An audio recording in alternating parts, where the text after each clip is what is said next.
आप एक new mother हैं, 40 दिन का हो गया है बेबी आपका, पहले उसको जॉन्डिस हो गया, फिर रेज़ लगवाई, सन रेज़ ठीक हो गया और फिर इसको चेस्ट इन्फेक्शन हो गई और मुझे हर वक़्त आपको फ़िक्र लगा रहता है कि अब क्या हो जाएगा और कुछ मैं आपको ऐसा बता दूँ कि कुछ भी ना हो और सब सही हो जाए।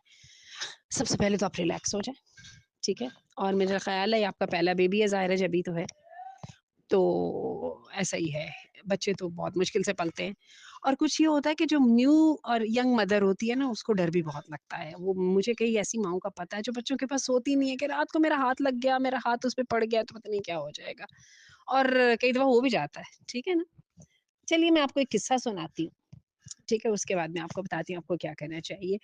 वो हमारे एक जानने वाले थे, उनके ढेर सारे बच्चे थे, तो वो जनाबे वाला क्या हुआ कि कारोबार भी नहीं चल रहा, किसी बच्चे को टाइफाइड हो गया है, किसी बच्चे की टाँग टूट गई। अच्छा खुद उनकी अपने साहब की टाँग टूट गई, बेचारे और जो है ना किसी बच्चे को क्या हुआ हुआ है, किसी बच्चे को क्या हुआ है, तो वो मैं और मेरे हस्बैंड हम उनसे मिलने के लिए गए, तो उनको पता ये चला कि उनकी वाइफ़ को साँप काट गया है। उफ़! और महीने 2 से हम उनको देख रहे थे, वो कभी एक डॉक्टर के पास जा रहे थे, खुद अपनी उनकी टाँग टूट गई हुई थी, तो बेचारे पलस्तर और किन चक्करों में। तो हम जब गए तो पता चला जी वाइफ़ को साँप काट गया। उस पर वो साहब ने क्या किया कि कहने लगे कि मैंने अल्लाह से कहा, अल्लाह मियाँ मेरी हिम्मत इतनी थी, बस अब मैं ये बैठा हूँ, तेरे बंदे हैं, तेरी मखलूक है, इसको तूने सँभालना है। कहते हैं मैं बैठ गया और फिर क्या हुआ कि थोड़ा-सा अरसा गुज़रा तो सब के सब काम ठीक हो गए। और ये भी मैं नहीं कहती कि 100% सारे काम ठीक हुए हुए होंगे, हो ही नहीं सकता, सारे काम कभी भी नहीं पूरे ठीक हो सकते। लेकिन कम से कम इतने छोटे-छोटे ज़रूर हो गए कि नेग्लिजिबल। तो अपने मामलात को अल्लाह के सुपुर्द करना छोड़िए और अपने बच्चे को नॉर्मल और हेल्दी ग्रो करने दें। This is the part of growing up.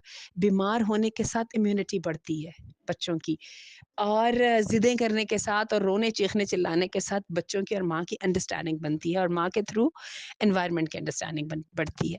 और फिर ये है कि बड़ा होता जाएगा तो इंशाल्लाह अच्छा होता जाएगा। तो यू स्टे हेल्दी। आपकी जो डिप्रेशन है या आपका जो फ्रस्ट्रेशन है उसका बच्चे पे बहुत बुरा असर पड़ेगा। Try to do something productive और एन्जॉय योर बेबी, ठीक है?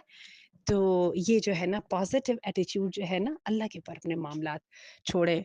वो जो है ना नबी करीम सल्लल्लाहु अलैहि वसल्लम बच्चे को अपने हसन और हुसैन को इस दुआ के साथ दम किया करते थे और हदीस में आता है कि इब्राहीम अलैहिस्सलाम इस्माईल और इसहाक को इन दुआओं के साथ दम किया करते थे। उईदुकुमा बिकलिमातिल्लाहि ताम्मति व मिन कुल्ली शैतानिन व हाम्मतिन व मिन कुल्ली ऐनिन लाम्मा। और साथ ये 3 दफ़ा पढ़ना है सुबह और शाम।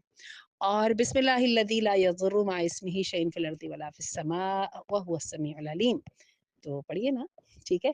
और मुअव्वज़तैन पढ़ के दम किया करें and enjoy your baby, let him get sick. This is the part of living.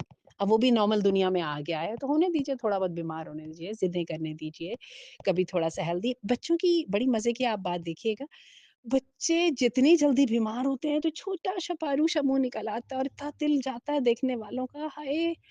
एकदम रंग भी ज़र्द हो जाता है, वो जो बशाशत होती है ख़त्म हो जाती है और अभी ठीक होने नहीं लगते तो उसी तरह से दोबारा चटक पड़ते हैं। तो दिस इज़ दुनिया, ठीक है? Welcome to the real world माशाअल्लाह।